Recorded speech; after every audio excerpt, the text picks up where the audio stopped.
ICS वालों के लिए वीकली रीडिंग। सबसे पहला कार्ड है 6 ऑफ कप रिवर्स पोजीशन में, सेकंड कार्ड है 2 ऑफ वाइंड अपराइट पोजीशन में, लास्ट कार्ड है 2 ऑफ पेंटिकल अपराइट पोजीशन में। फर्स्ट कार्ड बता रहा है लेन देन के मामलात में इस वीक के अंदर नुकसान हो सकता है। बिजनेस, जॉब एंड करियर के हवाले से अगर कोई भी अब आप काम करने जा रहे हैं, नई शुरुआत कर रहे हैं, तो नुकसान का अंदेशा दिख रहा है। अपने मामलात को सोच के चले। घर और फैमिली और रिलेशनशिप मैटर्स के अंदर आपको बहुत ध्यान देने की ज़रूरत है। अपनी प्लानिंग करते हुए आने वाले वक्त को मद्देनज़र रखते हुए प्लानिंग करें।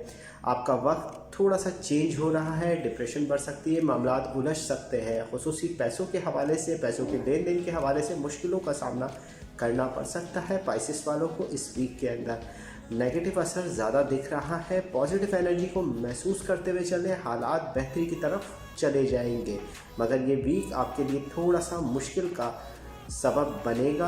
आने वाले वक्त के अंदर पैसों के हवाले से लेन देन के मामलात में नुकसान का अंदेशा है। पाइसेस